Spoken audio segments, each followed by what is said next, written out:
Okay. Welcome to the first of several episodes of a new YouTube channel where Anders and I talk about problems of American democracy.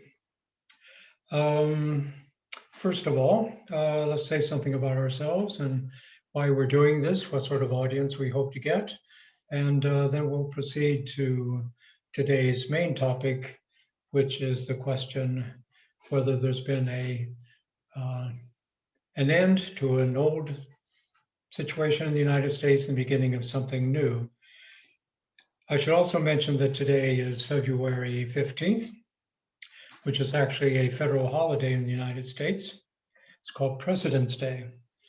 And I don't think a lot of people outside of America know about it. In fact, I didn't for many years, because when I was growing up, we celebrated Washington's birthday in February and Lincoln's birthday in February, which was nice because you got the 2 days off from school in February. But then in 1971, this all changed, and the government came up with something called President's Day, which is supposed to celebrate still Washington's birthday and Lincoln's birthday, but also sort of a celebration of all presidents. It depends what sort of interpretation you look at. But it is relevant because to our own series of webcasts, because we'll be looking at a number of different presidents. This time looking at two, former President Trump and current President Joe Biden. But that's, so we hope to have a new episode, a new webcast each week. But before we get into the main topic, Anders, since not everybody knows who we are, maybe you'd like to say something about yourself and why you're doing a webcast on the problems of American democracy. Absolutely. My name is Anders Olsson. I work in a bookstore here in Uppsala, Sweden, and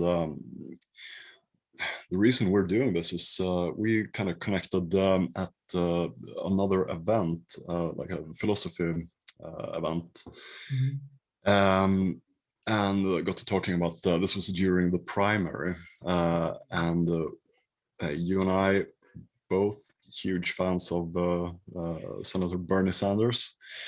Started talking, and but we're very objective anyway. Even oh yeah, absolutely. I'm super professional about this, even though it's a hobby.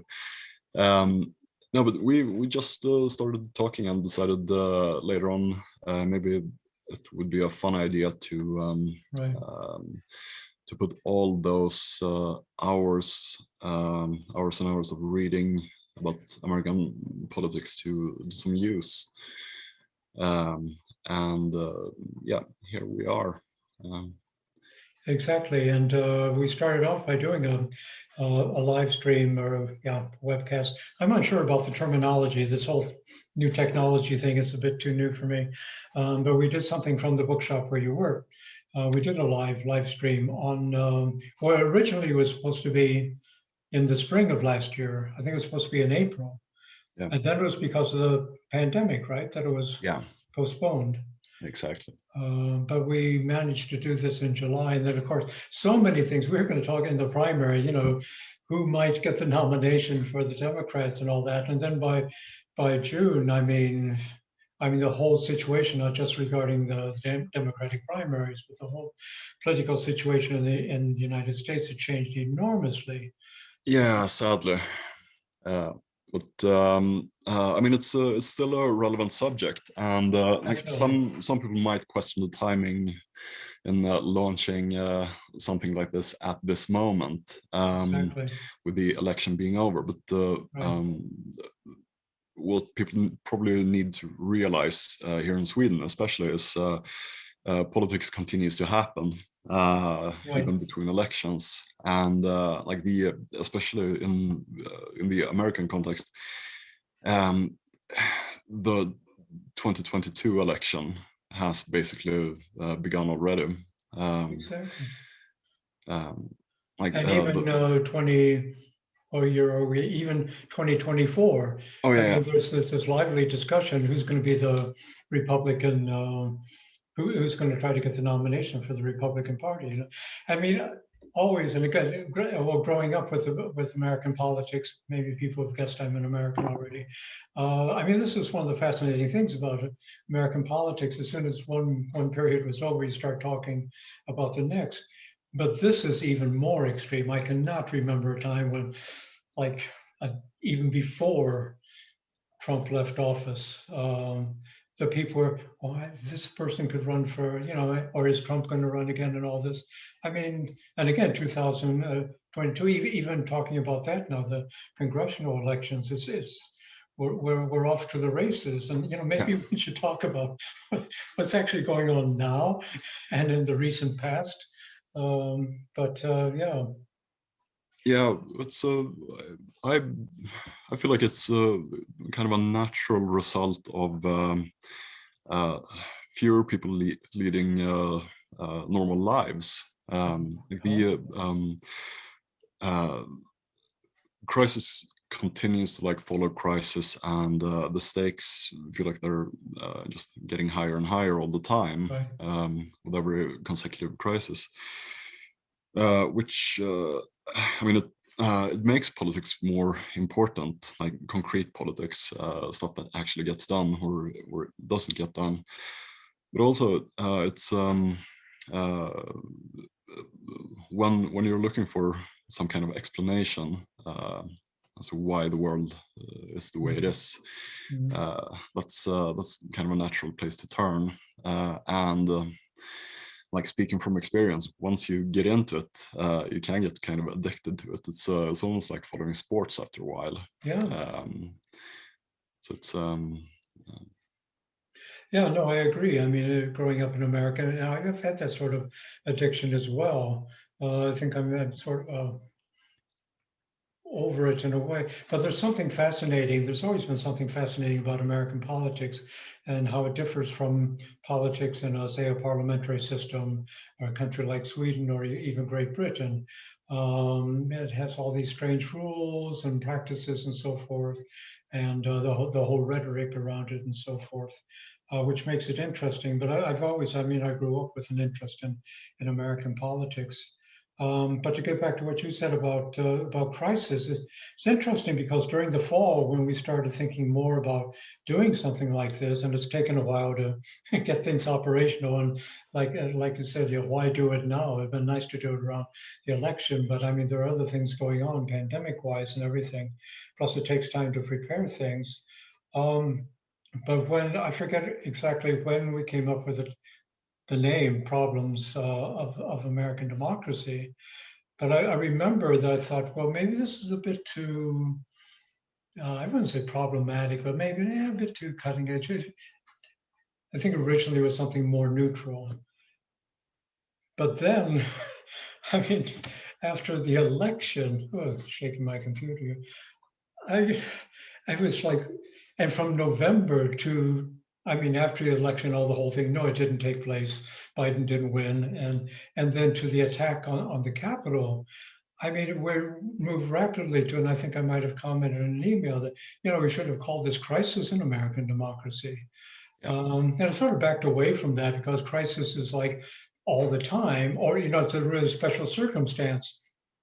But the more I think about it, and again, with the fast moving events, maybe crisis would be the official title is Problems of American Democracy, but could easily be, I mean, the subtitle is Crisis in American Democracy. yeah, And the thing is that even more recently, I've had that view borne out by what people have said. Um, well, first of all, I want to mention something that Peter Wallenstein, who's Emeritus Professor of Peace and Conflict Studies, so I do some other things with, he pointed out to me, this is something I didn't know, but in the sort of official ranking of democracies and authoritarian governments and so forth, that The Economist does, and also something called Freedom House in America, that according, and each year they list countries by, I forget if the top listing is pure democracy or But the second one is flawed democracy. And America in 2019, this is before the pandemic and everything, is listed as a flawed democracy. And apropos, one of the reasons why we're doing this now, the theme is we're looking at current events, but the theme is to look at contemporary events, but also historical developments and looking at the American political system to see how it impacts democracy. And it's just that democracy is very important. It's a very important issue. It's not just in America, but it's global. But I was shocked by this. And I thought, well, when we take this up today, I'll say, well, most Americans would probably sort of reject that idea of being a flawed democracy. But I think it was just a few days ago, there was a Monmouth public opinion poll saying that the vast percentage of Americans believe that democracy is not working. Yeah. And so I'm not surprised at all. It's like that's the reason why you have like a substantial part of the population, the voting population, voting first for Barack Obama, and then 8 years later voting for Trump. Like, the Obama-Trump voters, that's a serious thing. That's a demonstration of like people's lack of faith in the system as it is. And this is why people should probably be more worried about like the general feel after the most recent election. This idea that oh, fine, we can all like take a deep breath and just return to normalcy. Right. And a large portion of the American people do not believe that that the system working normally is actually a good thing. They're not happy with the status quo. This is like also the reason why Bernie Sanders almost picked up the nomination in 2016. Like obviously something is deeply wrong. People are unhappy with the system.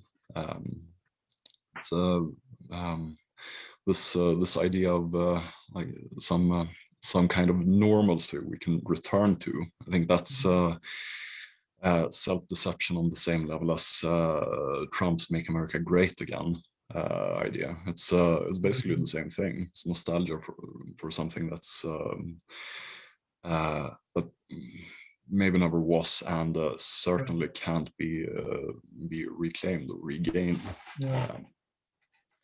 No, I think that thing about normalcy is pretty much gone out the window now. And again, very recently, because again, if you follow the commentaries like we do from a variety of variety of sources, even in November or before the election, because actually, go on record at an early date, I pointed out to Peter Wallenstein, who in public said that I think Joe Biden is going to win. He said, "Do you really think so?" Yeah, I think he will, but that's one of the few times. I also thought Hillary Clinton would win. That didn't quite work out.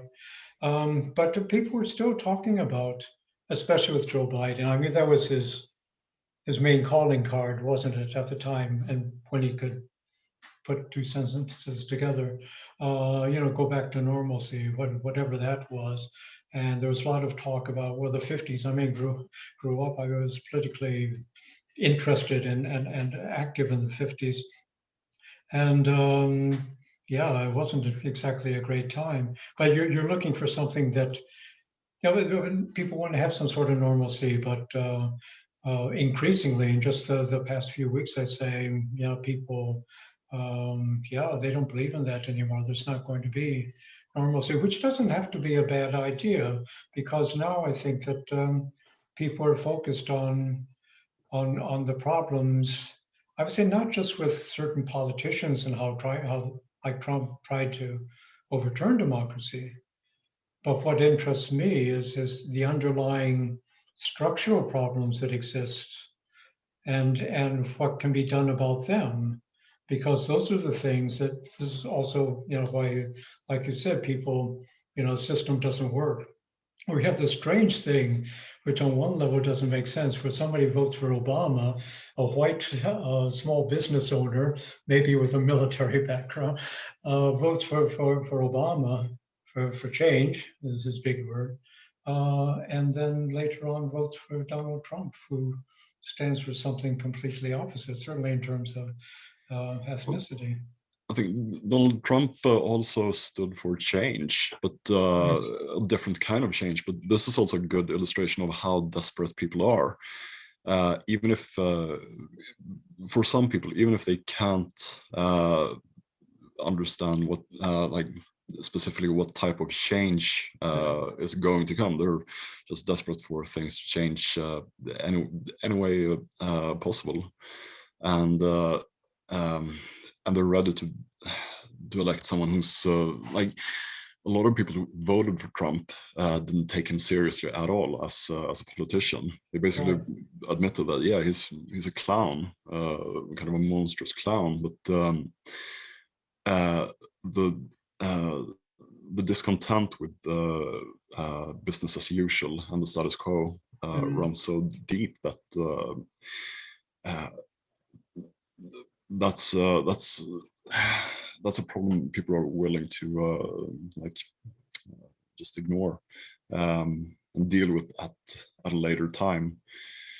I mean, I also believe this is the reason why Trump lost. The reason why he lost the states in the Midwest we picked up last time, like the upper Midwest, is he didn't deliver any type of change. No, just exactly. like Obama didn't do. Exactly. So, no.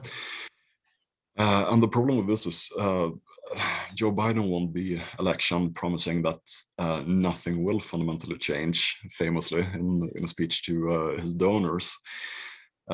If that's the line he's going to take throughout his presidency, then basically anyone promising change has a good chance of winning in 4 years.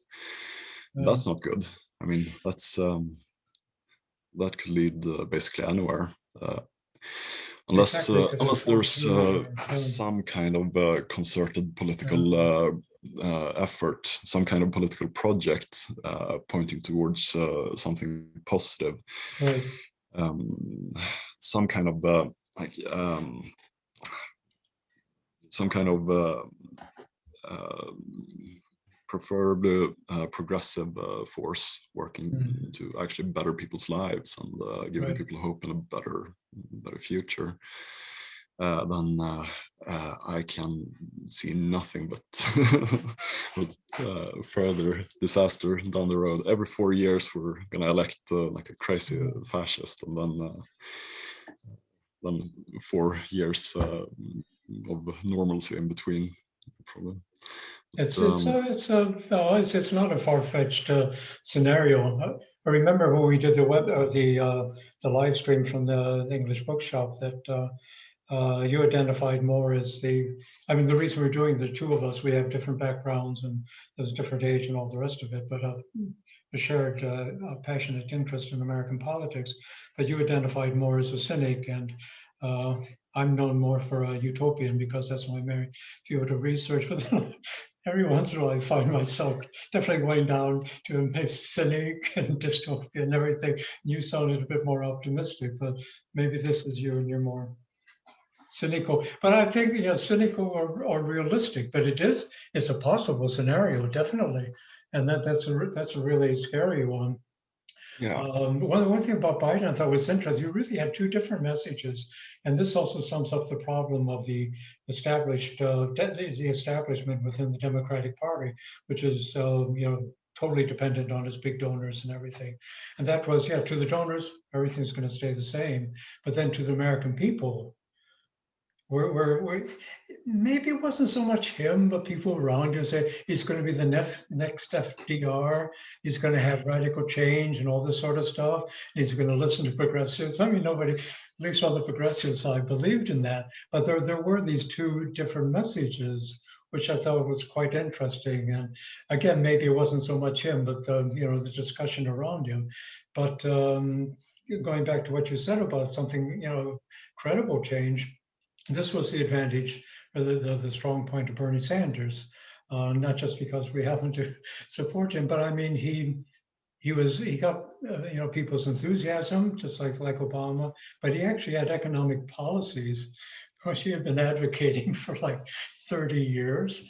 And people were saying, yeah, national health care and things like this, and minimum wage. And these are issues that we'll talk about later in another podcast. But this was the strength of his candidacy. And then when that disappeared, then Yeah, that's basically all he had. He had like a certain likability and a good record. He had a good, consistent political record. Exactly. But those things aren't super important. The only major thing he had was good progressive policy proposals, and that almost took him all the way to the White House. So I mean, there seems to be a market for that kind of stuff. And also, I want to say about like the two messages from Joe Biden prior to the election, one to the donors and one to presumptive voters. It's I'm trying not to be like too pessimistic and not be too cynical about this stuff, but the way the stimulus bill seems to be going makes me think that the message he actually intends to deliver on is the one to the donor donor class. The $2,000 checks are down to $1,400, and the upper limit to what you can make and still receive the stimulus check keeps going down. So fewer and fewer people are going to get it, and like student debt, not a single dollar has been cut from student debt, which is also a huge issue, especially if you want to capture the youth vote, which is like fairly important in upcoming elections. Like that's one of the things that flipped Georgia to the Democrats. Exactly. In this last election. So it's like I said, it's hard not to be cynical, but I'm trying my best. No, I try to give Biden a fair shake, but I mean, next time I have my coffee cups settle for Biden, which I thought was a nice. It started as a joke, but then the Biden campaign took it as being serious. American politics, there's a lot of humor. In fact, a lecture I gave at Uppsala University many years ago with overheads was about American humor. And you don't have to look for it. Sometimes it's very unintentional, the humor that is provided. But I thought next time we'd spend much more time on Biden's policies and the people who are going to implement them. But you're definitely right. He's already broken a campaign promise. This was enormously important. Really have to stress this, that there would be $2,000 checks in the mail. That was the first thing he was going to do. Okay, he couldn't send them on, but he was going to make sure that Congress approved of $2,000 checks. That was the first thing he was going to submit to Congress. So I was a bit surprised on day one when he rejoined the Paris Climate Accord, which is fine. Yes. Good. But what happened to the 2,000? And then a couple of days later, I said, no, it's down to 1,400. And then the Republicans come back and he says, I'll listen to Republicans. and they come back with $600. And again, the humor is unintended, and it's not funny because people are going to be, or are, a lot of people are out of money. It's an enormous, it's the biggest, depression or whatever you want to call it since the 1930s. So it's vital to have this money.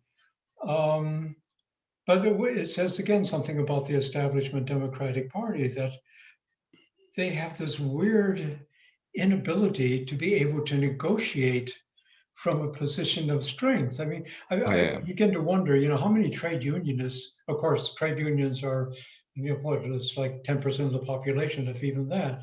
But they start off by, okay, we'll start with 2,000, then we'll go down to 1,400. No, you say 2,000 or nothing. And then the Republicans start have to counter at 3,000. 2002. I mean, but the Republicans know how to do this. They just say, no. So it's a position of weakness. And this is something which is, part of it is Biden, he is conservative, but it's something endemic in the upper echelons of the Democratic Party, not only, but certainly, and this was the matter, as you said, which was it won the election, that issue in Georgia, where you get 2 Democratic senators. I mean, seriously. Yep. And now the negotiations are sort of going on. But I thought maybe we had in our talking points, we were going to talk about a number of different aspects of American. We were going to talk about the inauguration. Maybe we can skip that and go directly into this weird situation, because it ties in with how Biden is going to get legislation through Congress. This strange situation in America where, in order to pass legislation, okay, it has to pass both the House and the Senate.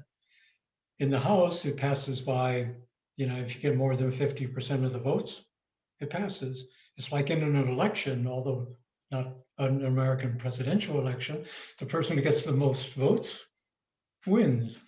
It doesn't, because in America you have the Electoral College, which we'll take up later. But then when a bill gets to the Senate, you have this strange situation where, you have 100 senators. And so you think pass a bill in the Senate, all you need is 51 votes. And now with the 2 Democratic senators from Georgia, 50-50 split.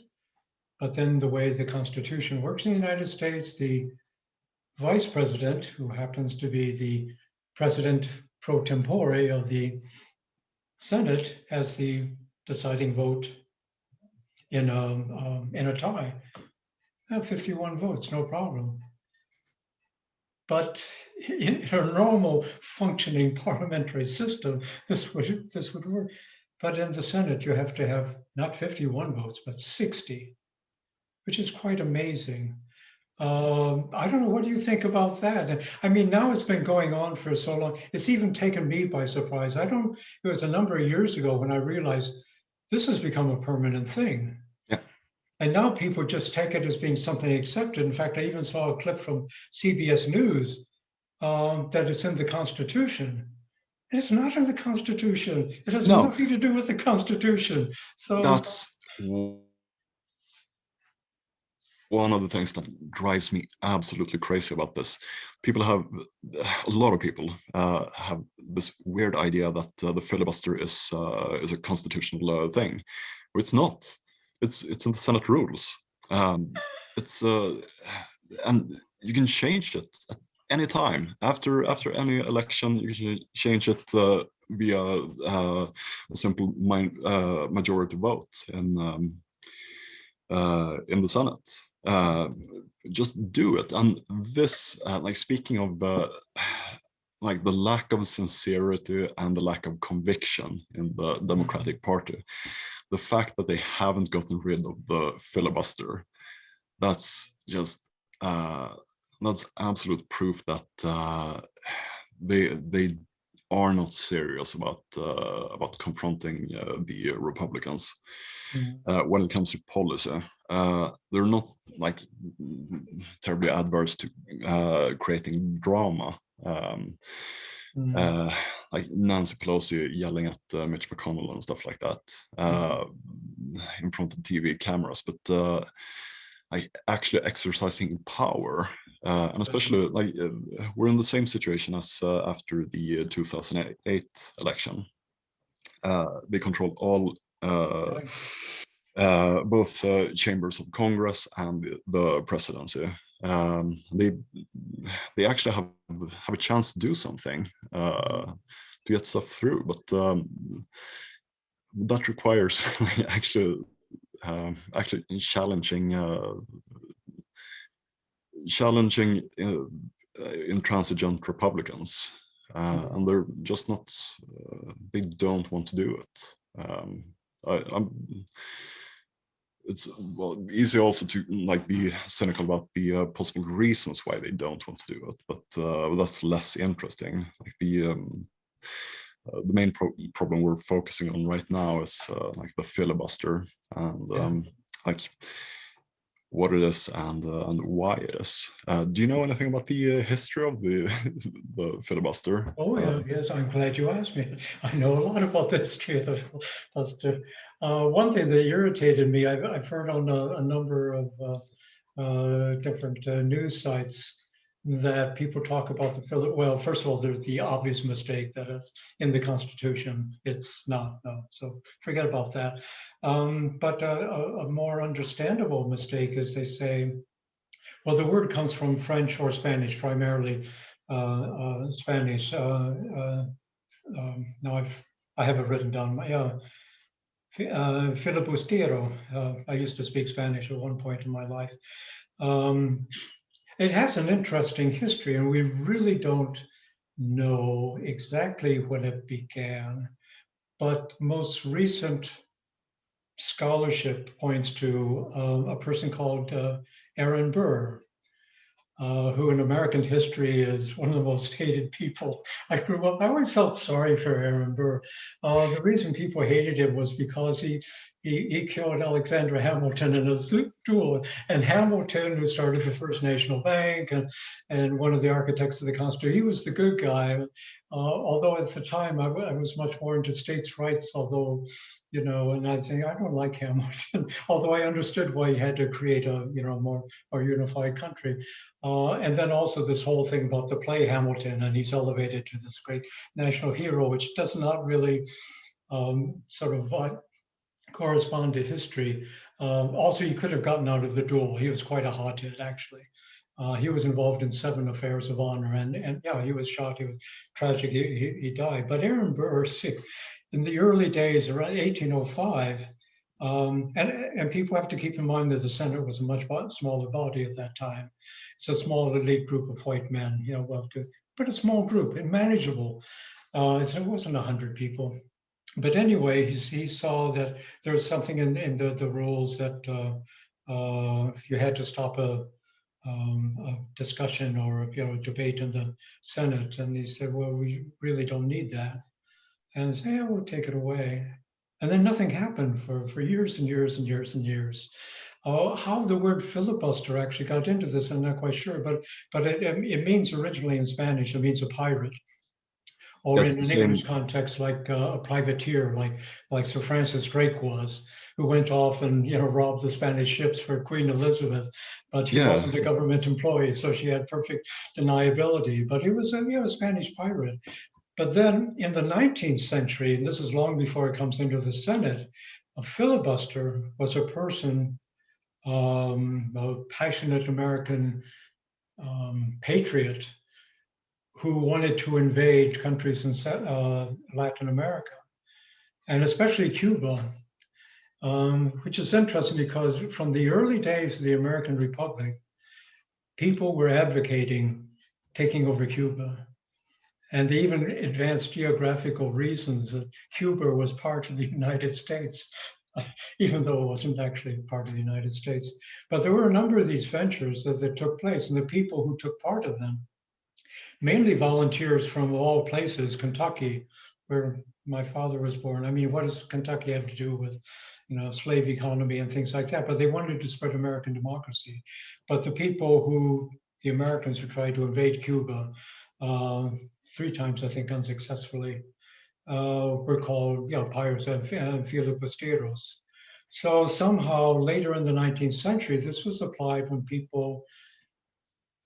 individuals found out they could sort of stymie or capture the democratic process, prevent a bill from being passed in the Senate by talking and talking. But then at some point they had to stop talking. So again, nothing really happened. The real high point of this takes place in the 1960s with somebody called, and this is when I was politically active, Strom Thurmond, who was one of the most, let's put it this way, he was in favor of segregation. And he dedicated himself to trying to talk to death the 2 civil rights bills, first in 1957, when he talked for 24 hours straight, and then had to give up, and the bill was passed. And then even more, it's horrible. In 1964, the 1964 Civil Rights Act, which is one of the foundations of American democracy, 1964, 100 years after the Civil War, African Americans are going to have guaranteed the right to vote. A pretty important step in democracy, I would say, 1964, in my lifetime. Strom Thurmond and a number of other senators, including Sam Ervin, who was the big hero of the Watergate hearings against Nixon, they just talked and talked and talked, and they delayed the bill. And I didn't know this until I reviewed this recently, for 60 days. Can you imagine that? Delaying fundamental democratic, giving the right to African Americans who had Absolutely despicable. Despicable, that was the word I was looking for, but it is. And so you say, well, what place does this have in American democracy? But then what happened later on, and you'll be getting to explain this strange thing called budget reconciliation, but what's happened is people don't filibuster anymore. At first I thought, well, it would be a good idea if people actually were made to talk. And no, it's not. Nothing would be done. But it was just the mere threat of filibuster. This is where the 60 comes in, because in order to stop a filibuster, you had to have 60 votes.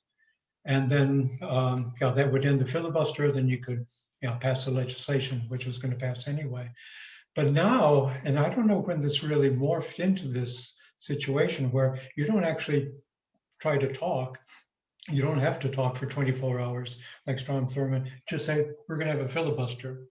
And then there's a vote in the Senate, and if there's 60 votes, no, you can't do that.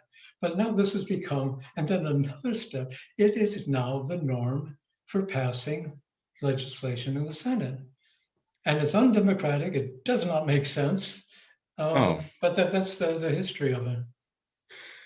No, it's been fully institutionalized, and like you say, there's nothing democratic about it.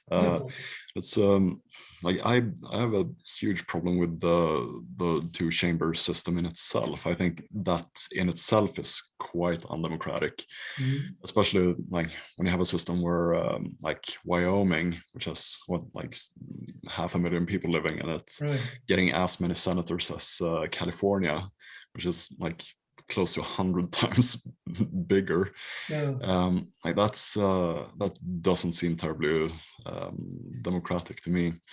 But also even allowing for that, like, why make the problem worse? Why make it possible for like a minority of senators from states that might be like representing a minority of voters to begin with, making it possible for them to block important legislation?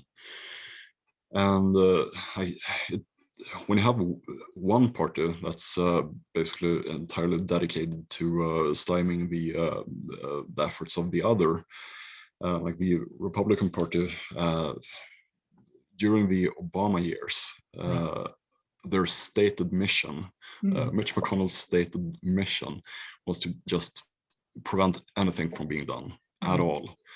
Like if that's your political opponent, and they can do that with a minority of votes in the Senate, then you have a real problem. You absolutely have to address it. Exactly. Like I said, an important first step. I think more needs to be done about the Senate, but Oh, yeah. an absolute minimum is getting rid of the filibuster. Right. Uh, Yeah, exactly. And to say it can be done. You just change the rule, the procedures in the at the beginning of the session. But the Democrats have they've they've also gotten into the situation where they've post 1960s, especially starting with Clinton, I would say, where they've gotten used to the system and they've used it as well because they think, well, when we're in the minority, then we can use this. So there's this basic agreement between the Democrats and Republicans that that this stays because it can be changed and it can be changed with a simple majority. Although there's some people say, well, you can filibuster that and all the rest of it, but it can be changed. And if Democrats wanted to change it, then they would. And this idea that it protects minority rights, I mean, this is ridiculous. This is not how you protect the minority that's being the yeah, Republicans. But so it can be changed. But the Republicans, the Democrats it was seen just as much in favor of it. Unfortunately, I think that's unfortunate. yeah. No, that I've heard that argument as well, that it protects minority rights, but Who are that's the minorities in this case? Are they African yeah, like that. Americans? Are they I Latinos? I always assume that to be like a really dark joke or something when people say that. Like when you have one party that's actively working against Right. any rights for for basically Exactly. any minority you can name, then Yeah. like, And minorities are people; they're not political parties. And but this also, So it's this whole idea that you're supposed to have these so-called minority rights.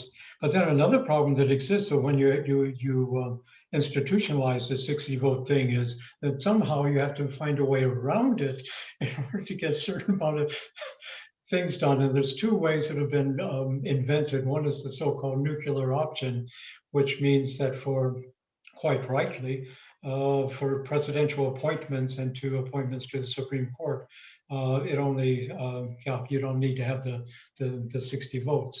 And I mean, one can approve or disapprove of some of the recent appointments, but that's because otherwise nothing would be done. You wouldn't even have an administration taking power. But then the other thing, which is now of topical interest, which I hadn't really thought of before, uh, is this strange thing called budget reconciliation, because this seems to be a way to get things through the Senate, but with only 51 votes. So yeah, how does this work? uh, I mean it's a way to pass critical legislation, stuff that needs to be passed in order for the state to maintain basic functionality. Mhm. And it basically it works like this. You can only do it once every fiscal year. So there's one bill each fiscal year. There's all kinds of restrictions on what you can use it for. I'm not going to get into details, but generally it has to have something to do with the budget, and there's all kinds of weird restrictions, like it can't adjust social security levels, or it can't decrease social security levels, at least. And you only need a simple majority to pass it. And the situation right now is like the budget's Biden's first budget is going to be passed via reconciliation, and this leads to this weird political game now, where people are trying to attach amendments to the budget, and most of it's done not for like any good practical any policy reasons. It's mainly done as like a political game, which is it's unfortunate. But this is the kind of situation you end up in when a newly elected president can only realistically expect to pass that's like a single bill each year reliably. Seriously. Yeah, it's I don't know. It's a weird thing. It's a weird product of the filibuster, and yeah, that's. So if one got rid of the whole 60-40 thing, then if your legislation is passed by a simple majority, then you don't have to worry about all these ridiculous things. No, exactly. And I didn't know when I had heard of it, but I didn't, because with Obamacare, this was passed through budget reconciliation. And then even more shockingly, I think this is when I found out about it, was the 2017 enormous tax cuts. The Republicans, we're going to do it this way. We're not going to listen to Democrats. And Democrats, can't we negotiate? No. It's the same thing with. What? Can you actually do this? Yeah, it's the same thing with the so-called Bush tax cuts. Right. Yeah, definitely. Under George Bush, George W. Bush. Those were also passed through reconciliation, because that's like you save your one reconciliation bill for the thing you really want to pass, and that's one of the things that's actually good about the system with the filibusters and reconciliations. It's kind of hard to hide your motives. Like it's fairly obvious looking back what Bush's top priority was. Exactly, same thing with the I would say that not so much the Trump way to Trump, but the McConnell tax breaks, because he was writing, instead of $2,000 checks for ordinary people, which actually Trump supported. Even he's sort of a fake populist, but no, he knew how what voters respond to. When McConnell was writing these $1 billion checks for his friends, and it's so open, he gets away with it. So you're right in a way that it okay. And Obama, the so-called Obamacare, this was the only way he figured he could get, he could get it through the Senate. But I'll stand for this, he said, which, so okay, Obama, healthcare, and then McConnell tax breaks. So, but it just struck me now we're talking again, this rather strange thing. I thought, I'm quite naive, so I thought when I first read about it that it was a rather simple process. You just send it to Bernie Sanders, who's sort of in charge of the the budget committee in the Senate. Yeah, the Senate. So I thought, hey, there's Bernie. You pass it, you go committee stage, blah blah blah. You pass it the next day, and it's not like that at all. No. No, it's the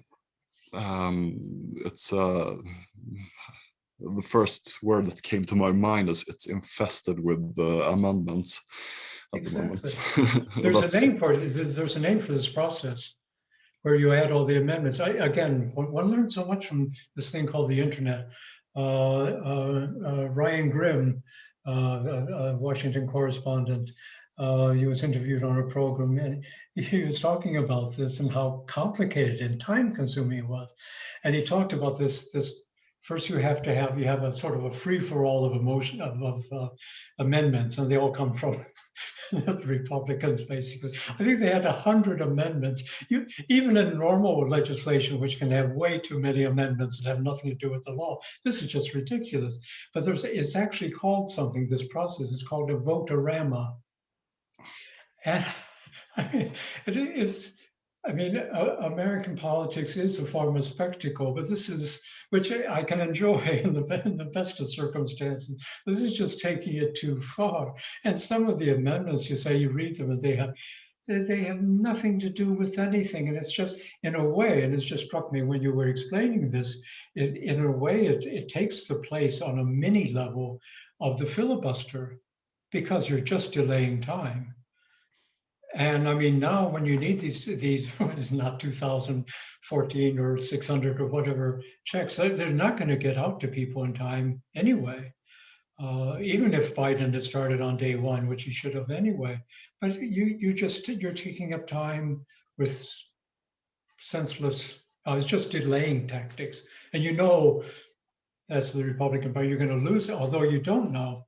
That's another thing. I mean, it's a guarantee that just because the Democratic Party has a 50+1 vote majority, that this bill, which will go through budget reconciliation process, is it guaranteed that it is actually going to pass the Senate? No, I mean, you still, if you have 50 Democratic senators and the vice president, if that's what you have, then you're going to need all 50 Democratic senators to actually Well, vote that for should be it. easy. You're in the same party. Yeah, and this is the problem. Like when it comes to the $2,000 checks, for example. One of the reasons that Biden is never going to manage to send those to deliver on his election promises is you have Democratic governors who are basically Republicans. I don't want to say like basically Republicans, but they're situated pretty much on the same. They're quite similar to left-wing Republican senators. There's not a huge difference between them. Like both the Republican Party and the Democratic Party are they're like a spectrum of different political movements. Right-wing Democratic senators won't vote for just anything just because Biden tells them to. And like the problem when it comes to delivering on those promises is getting people like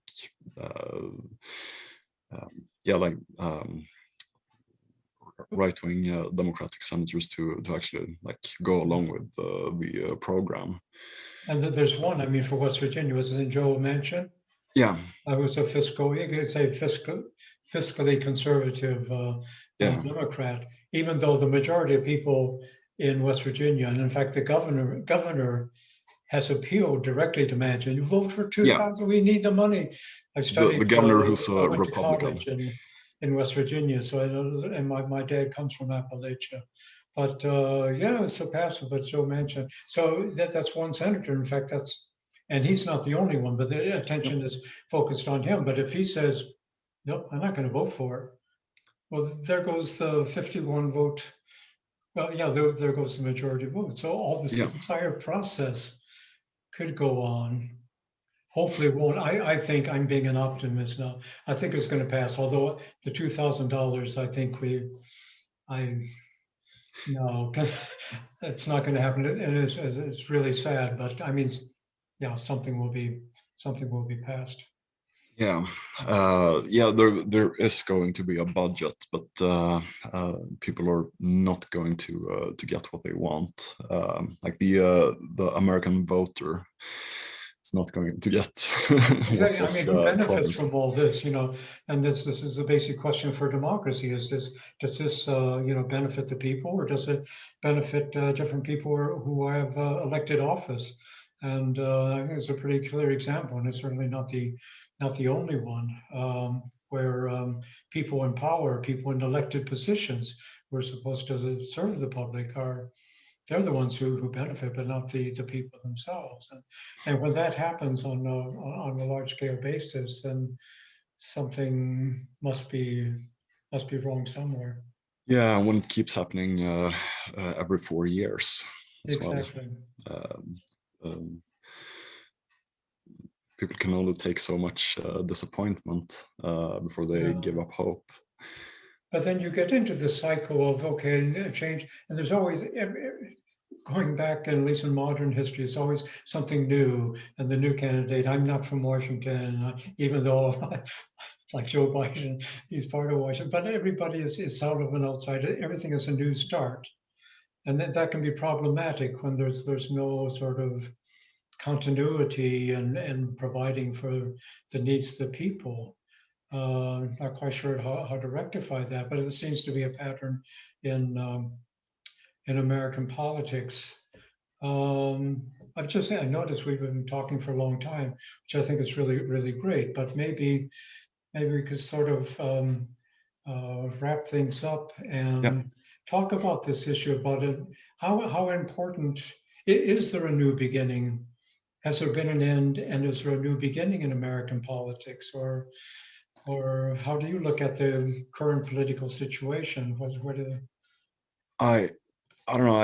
I see too many similarities to the start of the Obama presidency to be to really be like optimistic about this. It's I don't know. It's everything feels like a weird echo. Like I was thinking about this earlier today about this worry about Trump keeping power through a coup and fake news and all that kind of stuff. It all it all feels kind of similar to like George W. Bush basically took power through a coup, like a legislative coup, and used fake news to draw up support for the Iraq War. And like the only major difference is um, back then people weren't as worried about the tone of the conversation. You have basically the same basic problems, and you have a candidate, a Democratic candidate winning the presidency, promising like something new. Either like change with Obama or a return to like normalcy with Biden. Both of them basically campaigned on not being their not being a continuation of Republican rule, and I'm starting to see like the same kind of disappointment on the horizon, same kind of broken promises. So I don't know. It's hard to be terribly optimistic about this, but at the same time, it's too early to write Biden off as well. He's only been in office for like days, so. Yeah, we'll see when next time we plan to have a new video up in a week's time, which will be on George Washington's birthday, which we'll celebrate. And then we'll talk about policies and the people involved. Some very interesting appointments to Biden's administration. And we can look more closely and at the details of what might be cause for optimism or pessimism or a mixture of both. I'm not sure if I'm optimistic or pessimistic. Again, it's sort of like you're in no man's land of what's going to happen next. And also, but I mean, I think what needs to be emphasized, and even Biden in his speech after Trump was acquitted, and we can talk more about that and the possibility of, what did Trump win or lose by being acquitted in the trial in the Senate. But Biden talked about the frailty of American democracy. And again, these are things like the Monmouth public opinion poll and so forth. They wouldn't have been, even a few months ago, they wouldn't have, that wouldn't have happened. So people can't forget that, and I think this is one of the good things of the impeachment proceedings through the trial in the Senate, that the Democratic Party, and I'll give them kudos for this, they did an excellent job of as as if it were a court of law. It's not. That's the problem with impeachment. It is and it isn't. But presenting the evidence and the video evidence that came out was even more shocking, of course, than we saw. And that was shocking enough. I remember when I emailed you, I just couldn't believe I was watching this on television. And this was worse than I hadn't. Well, going back to the 60s when I came back from Switzerland and I saw military vehicles on the streets of Cleveland. Welcome home. What's happened? There was no social media in those days. But I mean, the evidence is so compelling. And one can't forget, and I go, the tendency is, okay, we have something new, a new administration, we're starting again. But one cannot forget how, I mean, within a hair's breadth of the country being taken over. So, well, but I mean, one can't stop emphasizing how unprecedented this was, and that people not only attacked the Capitol building that people talked about, but they attacked Congress. They were looking for Pence. They were looking for AOC. They were looking for Pelosi. These were violent people who were willing to go to any lengths, and 5 people died as a result of this anyway. And it's just by a stroke of good fortune that things didn't get even more out of hand. And this is not, and things, what happens, my concern is, what happens next time when, I mean, Trump, some people say he's a political genius. I think in some ways he's astute, but what happens when, I'll mention the name Mike Pompeo or somebody like him, somebody who knows the political system so much better and how to manipulate it. And again, in a later video, we can talk about the enormous, maybe next time, amount of damage that Trump has done to the political infrastructure. But what happens if you have somebody who really knows how to work the system, and he calls, and these same supporters, as you know, are not going away? What happens then? And I don't want to even think about that, but I think part of the process forward has to be to make sure that democracy withstands these forces. I don't know. What's my thoughts? We have to make sure that people actually believe in and want democracy and are ready to actually stand up for it and defend it when it's attacked. Otherwise, anything can happen. And like you said, like one of the major worries I've heard, like pretty much since Trump was elected, is what happens next time. What happens when someone who's as competent as Mitch McConnell, for example, who's like the evil genius behind the Republican Party, what happens when someone like that takes power and shares Trump's like white power tendencies? Right. That's the concern. That's scary because the fault lines are still there, and the president has been set. And I think one of the so-called House managers, the people from the House presenting the case to the Senate, I think actually he or she pointed that out, that the president has, this has actually happened. It's a very dangerous precedent. I see maybe need something to drink, and maybe we could close for now. I found this to be a very rewarding discussion. It's like my discussions, so-called philosophy teas at Regina Theatre with Peter Wallenstein. We have a lot of fun. Hopefully other people do. Now in pandemic, we don't have a live audience anymore, so we haven't a clue. But I think it's a really important topic. We both enjoy, obviously, talking about this at length, so hopefully haven't bored people too much, but it's a really important issue, and there's so much more to talk about. So pick it up again next week. And hopefully it seems like technology is working for me, and we'll see what happens with the video. I'll try to save it now. And next time we'll talk about policies and people and other things that come to mind. Should also mention, I guess when this is up and running on YouTube, that people can leave comments and questions, and by all means do so, leave comments.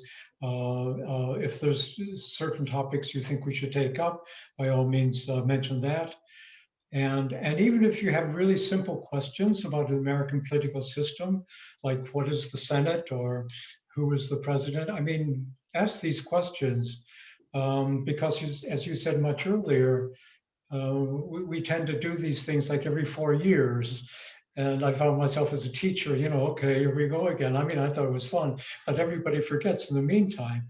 And the American system is enormously complicated, but it has such enormous repercussions, not only in the United States, but in the rest of the world. So we can function as a sort of educational tool as well. So no matter what your questions are, by all means answer them, ask them, and then we'll do our best to get back to you. So should we thank people for today, and then we'll and then see each other next week, hopefully. We will via Zoom. Yes. Yeah. Thank you, everyone. See you. Bye. Okay. Bye.